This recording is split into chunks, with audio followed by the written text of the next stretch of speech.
As the 2017 Core Values Series finishes up, for the second year in a row, we recognize a Grizzly Athletic staff member. First man in the door, last one to leave. Service doesn't even begin to describe the hard work and dedication of Doug Courts. He's grown alongside Grizzly Athletics in their brief 5-year history, and Matt, there's a lot of history there. Let's go through the journey with Doug Court through his services to Grizzly Athletics.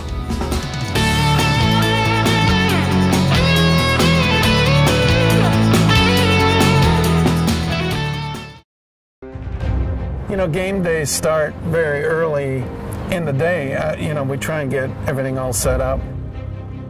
There's lots of things to do, the meeting the team that's coming in, making sure they get in all right, and getting with concessions, making sure they're here, making sure our facility is clean and is a place where people want to come in and watch a game. There's a lot of little things that go into it, but makes for a long day sometimes, I think. But, you know, it comes time for the game and you're excited to watch what's happening in the game. There's nothing about it that really feels like a whole lot of work.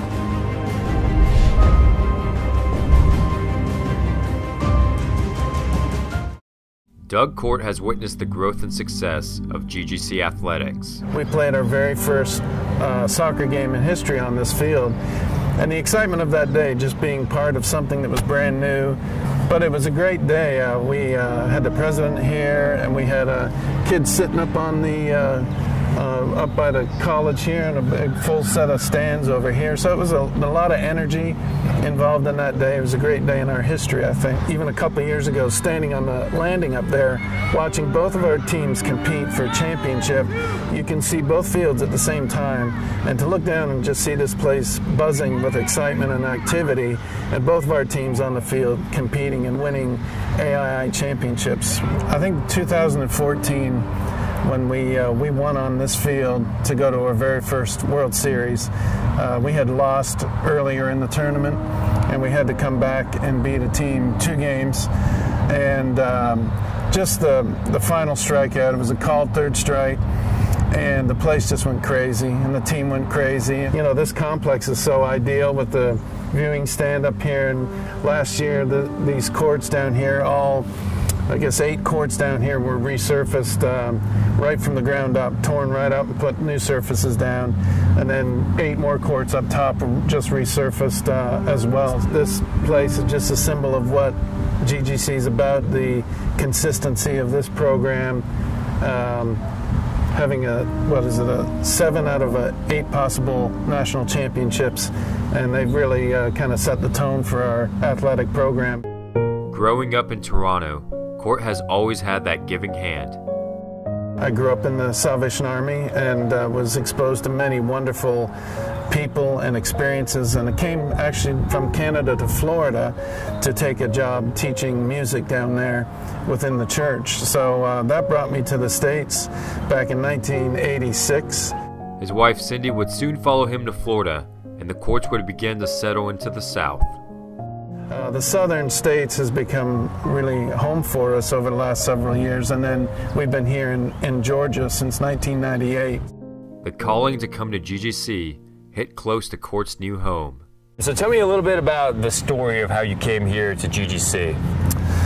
Well, I was reading a newspaper one day and saw that GGC was starting an athletic program, and I lived literally less than a mile from the facility, so thought I would come over and just introduce myself to the AD and just see if there's any way I could volunteer some time and be of any help here. The AD that started it all, Dr. Darren Wilson. And so you got to remember, at the time, almost 6 years ago now, there were a lot of people coming to my office wanting to volunteer or wanting a job or wanting to be a part of this startup program that we had. And Doug shows up in my office and says, you know, I'd just like to talk to you about volunteering. I'm not a very good first interview. I was very nervous, just kind of coming in, wondering what these people would think of me coming in, just volunteering time. And he told me later, I mean, we had a nice talk. He told me later he never would have hired me on that first interview. Really from day one, without wanting anything in return in terms of a part-time position or a full-time position, Doug just worked like he was part of our family. Then, in 2013, that Grizzly family would honor Doug Court in a way that had never been done before. The service that you provided that earned you the inaugural Grizzly Service Award in 2013. What was that moment like for you? What was your reaction? Man, how did it feel to win that award? Well, it was a great honor, and I look back at it now and think, and even at that point, still finding out who everybody was, still kind of mixing in with the coaches and everything, but beginning to understand what this place was and how people served here and how people had just very willing hearts to jump in, and so I was very proud to be part of a team that was just beginning to build, and a culture that was just kind of forming here at the beginning. Throughout the years as the athletic department has grown and succeeded, it's no coincidence that Do-It-All Doug has been on a similar path of success. You went from being a volunteer to now being an assistant AD for the facilities and operations.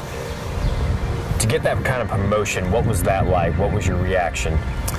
Well, that was a great gift and a very much a surprise by Dr. Wilson.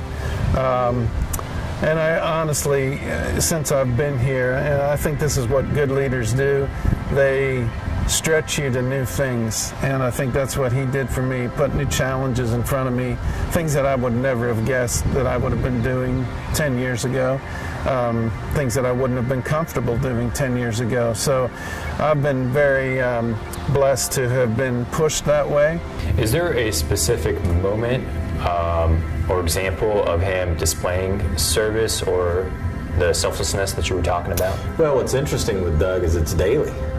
It's not one moment. It's a lifestyle for him, and really whether it's working with Kyle Norton, who does a great job also assisting him and with our facilities, or it's working with our head coaches, or it's working with visiting teams coming in. I mean, you know, one of the comments and compliments we get over and over, whether it's from our commissioner of our conference, whether it's from opposing teams coming in, is the hospitality that they're shown. All of that starts with Doug Court. There's a great saying, a book I've read in the past, that, you know, it's not about you. Life is a lot bigger than any one of us as individuals, and we really, all of us have to struggle with that every once in a while to remind ourselves that it's not about us, and that's what makes this place successful. I think everybody wants to see something happen and do it properly and do it high quality, and I think that's what makes this place a great place. Perhaps the most unselfish trait for someone who exemplifies service, Court is not thinking about stopping anytime soon. Retirement is a long way away. I got many, many more years to go before that's a reality. It's not something I think about. There's a lot to be done. This whole thing, being here at GGC, has sort of been a second half life experience for me. What does service mean to you? Why do you, Doug Court, embody the core value of service? Well, as I said before, faith is very important to me, and my faith teaches me that we serve each other. It's easy to do here because I like the people I work with every day. It's easy to want to do those things because they reciprocate the same way. So it's not a hard thing. I think it's in a world that pushes a lot of selfishness. It's important for all of us. We all struggle from time to time with it not being about us. So it's all important for us, I think, to have a sense of service to others. The beautiful thing is this is a job I do every day, and it doesn't feel like service. It just feels like wanting to be part of the team here to do things the right way.